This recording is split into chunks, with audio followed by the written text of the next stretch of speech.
Hello guys, welcome to VKG fusion और मैं हूं वीरेंद्र गुप्ता। रसायन विज्ञान में 100 प्रश्नों की एक सीरीज हमने शुरू की थी। पहली सीरीज हमारी हो गई है। अब हम दूसरी सीरीज के 25 क्वेश्चंस आज इस वीडियो में देखेंगे।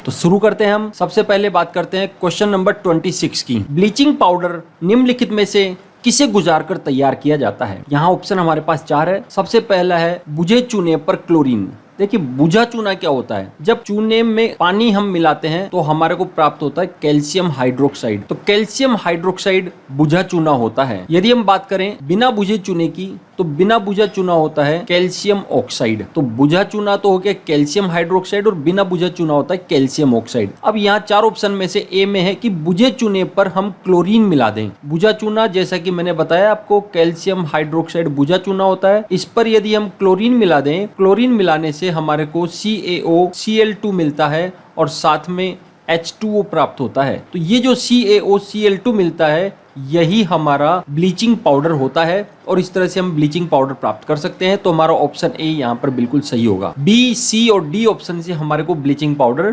प्राप्त नहीं होता है। क्वेश्चन नंबर 27, निम्नलिखित में से किस खनिज द्वारा लोहा प्राप्त किया जाता है? यहाँ पर देखिए अयस्कों के नाम लिखे हुए हैं, जैसे चूने का पत्थर जो होता है कैल्शियम कार्बोनेट, मोनोजाइट्रेट जो कि मैग्नीज का अयस्क होता है, पिच ब्लेंड जो कि थोरियम का अयस्क होता है, और इसी प्रकार से एक है हेमेटाइट। यहाँ पर है Fe2O3 और ये हेमेटाइट जो होता है यही लोहे का अयस्क होता है और इस हेमेटाइट से ही हमारे को लोहा प्राप्त होता है। तो प्रश्न नंबर 27 का आंसर होगा डी। प्रश्न नंबर 28 की हम बात करें, स्टेनलेस स्टील तैयार करने के लिए लोहे के साथ कौन सी महत्वपूर्ण धातु को मिलाया जाता है? स्टेनलेस स्टील एक प्रकार का मिश्र धातु है और इस मिश्र धातु में आपको ध्यान में रहना चाहिए कि 73% तो आयरन होता है और 18% इसमें क्रोमियम मिलाया जाता है।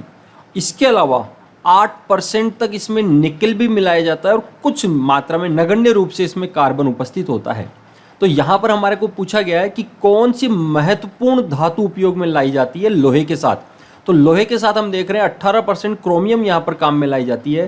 तो हमारा यहाँ पर बी ऑप्शन बिल्कुल सही होगा, क्रोमियम हमारा यहाँ पर आंसर होगा। बात करते हैं क्वेश्चन नंबर 29 की। अयस्क को जंग लगने से रोकने के लिए कौन सी प्रक्रिया लाभकारी नहीं है? लोहा होता है, लोहे के ऊपर जंग लगता है, उस जंग से बचाने के लिए या तो हम उसके ऊपर ग्रीस लगा सकते हैं। ग्रीस लगाने से उस पर चिकनाहट आ जाती है और वह जल्दी से वायु और पानी के संपर्क में नहीं आ पाता है।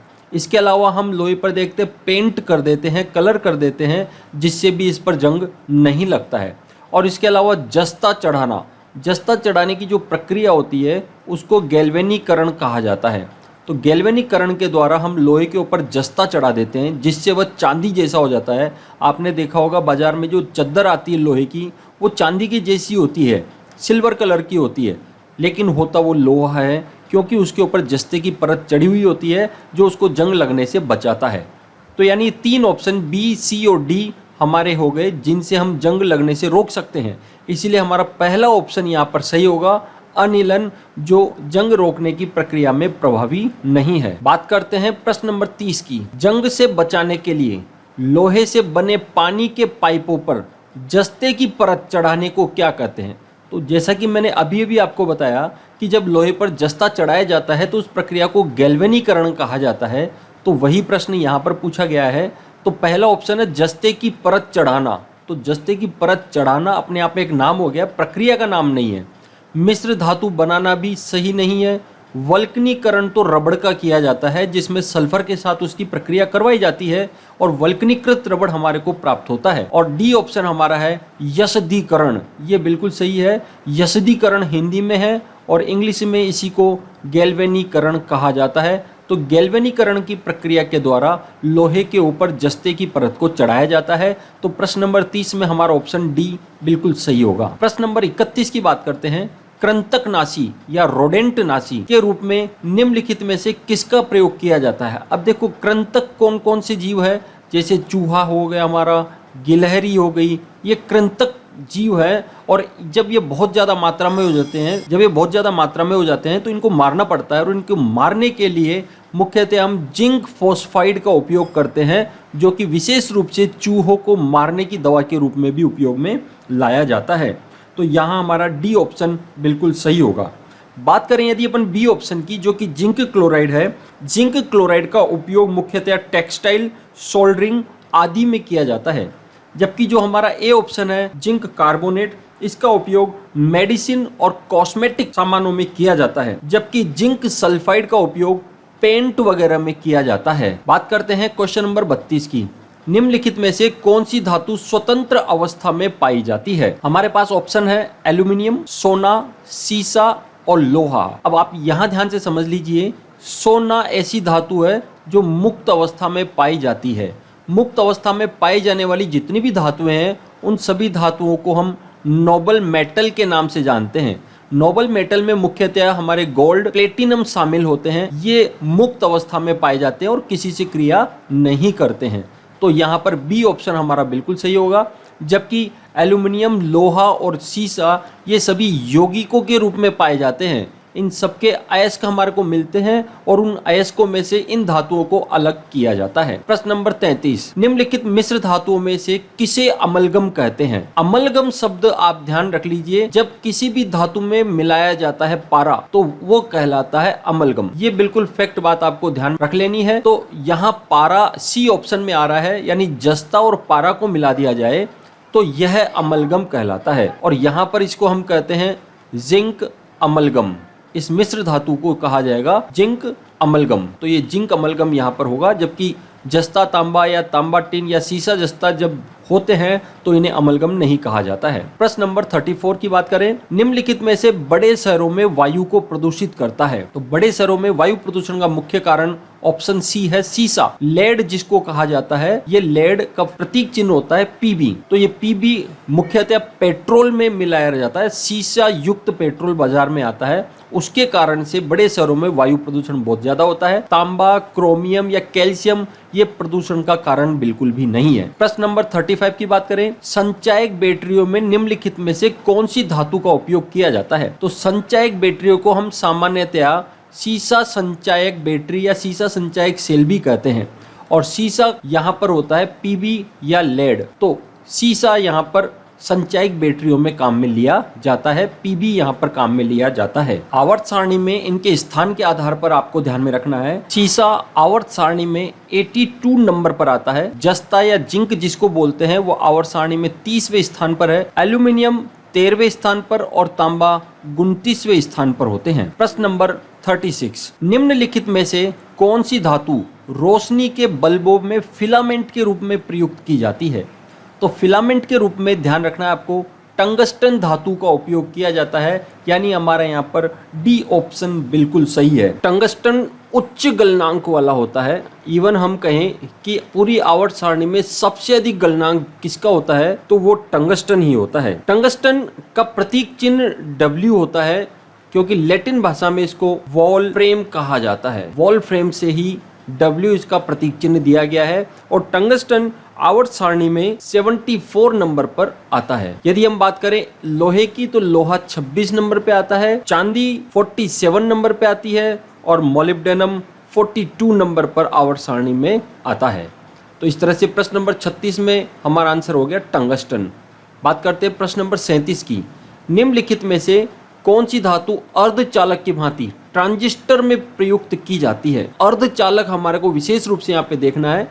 तो अर्धचालक के रूप में हमारा ऑप्शन यहाँ पर बी बिल्कुल सही होगा, जर्मेनियम। जर्मेनियम 32वें स्थान पर आता है और एलईडी और सोलर सेल में मुख्यतया इसका उपयोग किया जाता है। और ट्रांजिस्टर बनाने में भी अर्धचालक के समान जर्मेनियम का उपयोग किया जाता है। इसके अलावा सिलिकॉन भी अर्धचालक के रूप में उपयोग किया जाता है। बात करें ए ऑप्शन की, जो कि तांबा है, आवर्त सारणी में 29वें स्थान पर आता है। यह एक धातु है। ग्रेफाइट आवर्त सारणी में 6ठे नंबर पर आता है और ये कार्बन का एक अपर रूप है। और चांदी आवर्त सारणी में 47 स्थान पर आती है और यह नोबल मेटल में से एक होती है। बात करते हैं प्रश्न नंबर 38 की, मोनोजाइट बालू में निम्नलिखित में से कौन सा खनिज पाया जाता है? तो मोनोजाइट बालू में पाए जाने वाला खनिज होता है थोरियम। थोरियम आवर्त सारणी में 90 स्थान पर आता है और ये एक्टिनाइड श्रेणी का सदस्य होता है जो कि एफ ब्लॉक में आती है। ए ऑप्शन की बात करें तो यहाँ पे पोटेशियम है जो आवर्त सारणी में 19वें नंबर पर आता है, एस ब्लॉक का तत्व है ये। बी पर यहाँ पर यूरेनियम है जो कि आवर्त सारणी में 92 नंबर पर आता है और सबसे भारी प्राकृतिक तत्व यूरेनियम ही है। सोडियम आवर्त सारणी में 11वें स्थान पर आता है और यह भी एक धातु है। तो इस तरह से हमारा 38वें प्रश्न का ऑप्शन सी बिल्कुल सही होगा। बात करते हैं क्वेश्चन नंबर 39 की। उर्वरकों के निर्माण में कौन सा तत्व प्रयोग में लाया जाता है? तो उर्वरकों के निर्माण में आपको ध्यान रखना है 3 तत्व मुख्यतः होते हैं। एनपीके, नाइट्रोजन, फास्फोरस और पोटेशियम से मुख्यतः उर्वरकों का निर्माण होता है। तो यहाँ पर हमारा ऑप्शन बी बिल्कुल सही होगा, पोटेशियम, जिसका उपयोग उर्वरक निर्माण में किया जाता है। जबकि फ्लोरीन जो कि आवर्त सारणी में 9वें स्थान पर आता है, यह अत्यंत क्रियाशील गैस है। सीसा, जैसा कि अपन ने पढ़ा, आवर्त सारणी में 82 नंबर पे आता है और एल्यूमिनियम आवर्त सारणी में 13वें स्थान पर आता है। बात करते हैं क्वेश्चन नंबर 40 की। निम्न में से किस धातु को प्राप्त करने हेतु बॉक्साइट अयस्क है? तो देखिए, बॉक्साइट अयस्क का जो सूत्र होता है वो Al2O3.2H2O होता है, यानी इससे हम एल्यूमिनियम धातु प्राप्त करते हैं। तो एल्यूमिनियम धातु का जो अयस्क होता है वो बॉक्साइट होता है। लेकिन बात करें ऑप्शन ए की, लोहा है। लोहे का जो अयस्क होता है वो होता है हेमेटाइट, जिसको कहा जाता है Fe2O3। इसी तरह से जो चांदी होती है, चांदी का अयस्क होता है अर्जेंटाइट। अर्जेंटाइट का फॉर्मूला होता है Ag2S, ये अर्जेंटाइट होता है। और इसी तरह से तांबा जो कि आवर्त सारणी में 29वें नंबर पर आता है, इसके अयस्क का नाम है कॉपर पायराइटीज, जिसका सूत्र होता है CuFeS2। तो इस तरह से सभी ऑप्शन के मुख्य अयस्कों के नाम यहाँ पर है। लेकिन प्रश्न 40 का हमारा जो आंसर है वो डी ऑप्शन है, एल्यूमिनियम। बात करते हैं प्रश्न नंबर 41 की। विद्युत तापी साधन बनाने के लिए तापी घटक, हीटिंग कंपोनेंट बनाने के लिए जिस मिश्र धातु का उपयोग किया जाता है वह कौन सी है? हीटिंग कंपोनेंट के रूप में नाइक्रोम मिश्र धातु का उपयोग किया जाता है। नाइक्रोम मिश्र धातु 2 धातु निकेल और क्रोमियम से मिलकर बनी होती है और इन दोनों के नाम से इसका नाम नाइक्रोम रखा गया है।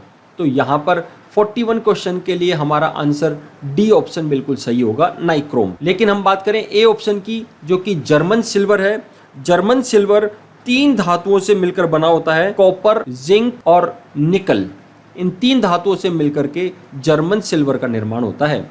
इसके अलावा बात करें सोल्डर की, बिजली वाले छोटे छोटे उपकरणों को ठीक करने वाले सोल्डरिंग करते हैं, वायरों की सोल्डरिंग की जाती है। और सोल्डर एक मिश्र धातु है जिसमें मुख्यतः टिन और लेड का उपयोग किया जाता है। इसी प्रकार से मिश्र धातु इस्पात, ये इस्पात मतलब स्टील होता है और स्टील में मुख्यतः हम आयरन और मैग्नीज और कुछ मात्रा में कार्बन का उपयोग करते हैं। लेकिन कुल मिलाकर प्रश्न नंबर 41 में हमारा आंसर होगा डी, नाइक्रोम, जो निकेल और क्रोमियम से मिलकर बनी है।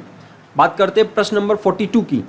जर्मन सिल्वर में निम्नलिखित में से कौन सा नहीं है? हमने अभी जस्ट ऊपर देखा है, जर्मन सिल्वर में कॉपर, जिंक और निकल उपस्थित होते हैं।